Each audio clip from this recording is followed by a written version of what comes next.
It's an honour and a privilege also to have in studio today the stepson of C.S. Lewis and the creative and artistic director of the C.S. Lewis Company, Douglas Gresham. Good morning to you, Douglas. How are you? I'm very well, thanks. Thank you very much for dropping into us this morning. I'm sure My you're pleasure. a busy man. So, I mean, with C.S. Lewis, and you've been down, you've seen the setup down at. Indeed, yeah. What were your thoughts initially? It's absolutely fabulous. There's an enormous amount of very clever design work to start with. The way they've sort of produced Narnia and in fact the Dawn Treader itself and what happens to it in the church is absolutely amazing. Brilliant. And a lot of just sheer physical effort has gone into putting it all together. Yeah. And my wife and I were very impressed. It's you know, I've heard some feedback from it and it sounds fantastic because I know it's going to be it kicks off for the next 6 or so weeks, and I believe it's going to get a lot of footfall. But you know, besides that, I mean, with the artistic, because you being the creative and artistic director of the C.S. Lewis Company, obviously there's huge creativity. Well, I have to say I had very little to do with the actual creative bit on this display. This has all been done locally by local artists and local artisans, and fabulous too. My sort of role in this kind of thing really is to have a look and make sure nothing was wrong. Yeah. Because people do sometimes make terrible clangers when they put these sorts of things together. So I sort of keep a watchdog eye on it, but I'm very, very happy to have been invited to come over and look at this.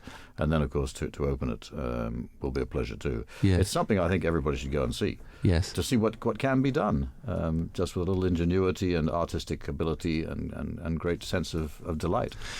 I'd say it's going to be fantastic. So it ticks all the boxes in your eyes anyway. Yeah, I mean, it gets the thumbs up. They've done a few things that are interesting in that they've put bits from other books here and there where they actually fit into the same kind of adventure as the Voyage of the Dawn Treader. So you'll see old friends where you might not have expected them. But basically, the Dawn Treader message is very, very well depicted. The Dawn Treader is all about temptation. Yes. How it gets to you. Yes. How to deal with it, how to overcome it, in fact. And that is displayed quite nicely in what's put together in the church. Fantastic. And they've done some things which you would never believe possible in a church. I'm not going to go into detail because I'd spoil it for everyone. You ruin it for everyone. But you already mentioned there is a real waterfall in the middle of a church. Yeah. And that's kind of interesting to try to make. Yeah, I'm sure it is. I mean, but obviously with C.S. Lewis, the man, some might say even the legend with the legacy, you know, that he's left. I mean, it's fantastic. What was the man like? Well, this is something that very often gets lost in biographies about him and movies about him, like Shadowlands, for example, and stuff like that. He was not a kind of reclusive scholar living in an ivory tower somewhere and sort of dictating books to the world at large. He was a very personable man, extremely charming to be with, great fun, huge sense of fun and jokes, and so it was always very humorous. You could always tell when Jack was around. Jack was his nickname. Yeah. Because the people he was with would be roaring with laughter most of the time. He was always keeping people entertained, a delightful companion to be with. And as a stepfather, well, if I'd been allowed to search the world, I couldn't have found a better one for me. I mean, he was just terrific. Who I am today, I suppose, is very much a testament because of growing up with Jack. I mean, with the books and so forth, and then the movies. What was your take on the movies of the books? Did it get the thumbs up? Did it hit the nail on the head? Well, because I'm the consultant producer, I was the co-producer of the first two and the executive producer of the third one. I'm kind of biased, if you know what I mean. But it must have been a lot of pressure to recreate what was in the books. The difficulty, of course, is that in the movie industry, you're often dealing with people who have no idea what the internal messages of these books are. I'm sure. And you have to convince them, and convince them not only that what they are, but that they're important. Because a lot of people don't think what Jack was saying in those books or what Christ was saying when he went to the cross is important, but it really is. Yeah. And so part of my job was to try and get as much of that back into the films as I could. And I think that with The Lion, Witch and the Wardrobe and Prince Caspian, we did that extremely well. And then we went on with Voyage of the Dawn Treader, and although some of the stuff I wanted to get into that movie didn't get in for a variety of reasons, I still think that we got the essential messages across very powerfully. And at the same time, I think we've managed to make 3 delightful movies. Yeah, they are fantastic. Epic, nothing short of epic. Yeah. I have to say, Lion, the Witch and the Wardrobe, Aslan, just kind of that just took me away. I thought that was fantastic. We had some wonderful experiences shooting it. One in particular, little Lucy, Georgie Henley, who played Lucy, was at the time about 8 years old, I think. She was very, very small, very young. She had never seen the set of the snow scenes in the Narnia, the Lantern Waste in Narnia. Yeah. And she'd never seen Jim McAvoy in his Tumnus outfit either. And so Andrew, our director, was very clever. He got us to blindfold Lucy, blindfold Georgie, and carry her to the set because I had to go downstairs. It was all in a sort of... Yeah. We dug out a big horse arena and built the forest in it. Yeah. But we brought her to the edge of the set and set her down with her back to the set, and then took the blindfold off, and then Andrew called action, turned her around and just gently pushed her into the set. And she'd never seen it before. So that scene where she walks into Narnia for the first time is all Georgie's natural reactions. Wow. One take is all it took. Fantastic. I mean, Andrew is a fabulous director. See, that's the movie magic that we all love to hear, the genuineness of it. And then, of course, Tumnus appears and she screams. Yeah, because of course you wouldn't have to say expected. Yeah. But coming back to the Voyage of the Dawn Treader and the season of Lent, the connection. You mentioned it's temptation. The whole of the Dawn Treader is about temptation and how to deal with it. That's the underlying theme of the whole book. And of course, the whole thing about the Voyage of the Dawn Treader is that they do run out of food and they do run out of water, and they have to learn to do without. Yeah. As we have to learn to do without at Lent. And it's self-control, of course, comes into this in a great way. Very much so. It's rather important, in fact, to learn self-control on all things.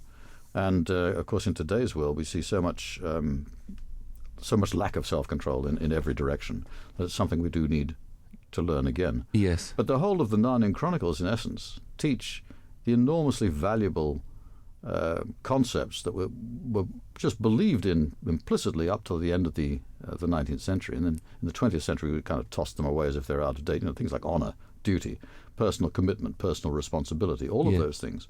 We thought, oh, that's old-fashioned, and sort of did away with them. As a result, our societies in the Western world are crumbling around our ears. Yeah, we need to get them back. That's true. What Narnia is all about. That's what the Voyage of the Dawn Treader is all about. And that is the thing, that they weren't. And I think everyone that knows these books and the movies, they weren't just a book. There was such a strong moral, a foundational precept that must be grasped. Interesting you point that out, but one of the things I've discovered over many years of reading, I'm in my late 30s now, having lived through the first 30 years of my life and the second 30 years of my life, so I'm now in the late 30s. Late 30s. Is that all the best books depict that war, that continuous war between God and the devil, yes, in one way or another. Tolkien put it very well. He said, all wars are lost, but the war goes on. Yes. And all the best books you can read have got those messages underlying within them. And that's what makes the stories so great. And one of the reasons The Lion, the Witch and the Wardrobe will be around forever as long as people read books is the fact that it is the greatest story ever told. Yes. It's just told in a different way. And it is, and that's the thing. I mean, it has that, epic is the word, it does grip you. But I mean, is it true that other C.S. Lewis have also been dramatised? Other, should we say?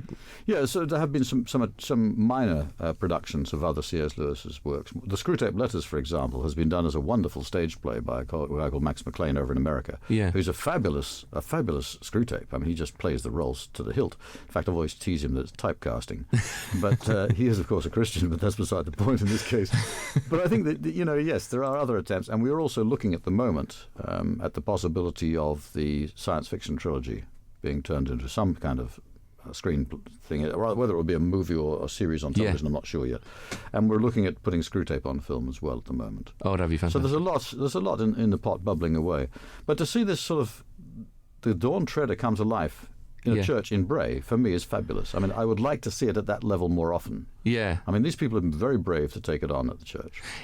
And this is the thing, I have looked, I'm watching the movies particularly, where I've thought, wouldn't this make a great, I won't use the word necessarily theme park, but like a genuine kind of in remembrance of the movies and so forth, because it's so visual. Well, I wouldn't be at all surprised if that happens eventually. It has been discussed it would be briefly great in the past, but we might go on to do, I mean, there's a Narnia exhibition at the moment touring the world. Yeah.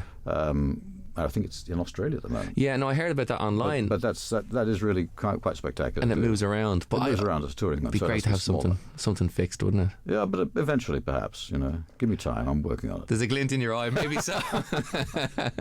I'll tell you one thing we did years ago over in England. There's a hospice for dying children. Yes. And they approached us and they said, could they possibly build a Narnia garden for these kids to play in with some special effects built in. Oh, You yeah. walk past a sensor and a waterfall starts up in front of you and things like that. And so I said, yeah, sure. Look, let me see the plans. They sent the plans over. I thought they were great. So gave them permission. They asked me to come over and open it. And it was one of the most exciting and delightful, but at the same time, absolutely heartbreaking experiences. Because all these young children who are running around having a great time and shouting, I'm going to Narnia, dash into the garden, and all the effects would happen. So they're absolutely delighting in it, but they're all dying. They were there to die. Wow. And it was incredibly moving. Yeah, I'm sure. And the staff there were, I mean, you could see, if you have any perception, that they were delighting in the kids and having fun with the kids, but their eyes were hiding the tears they wouldn't shed. And I asked one of them, I said, what do you do at the end of the day? How do you go home taking this burden with you? And she said, I hang it up with my white coat when I hang it up on a peg. That's about all you can do. It's about all you can do. You know? But it was fabulous, and they've got this lovely Narnia garden, and I'm so proud that it's there. That is great. I mean, it's the big thought behind it, but they'd love it. They'd appreciate it as well. They absolutely adore it. Yeah. I mean, if people want to go to the festival, where can they get more information? Well, I mean, there are various people that can be called, and I think we've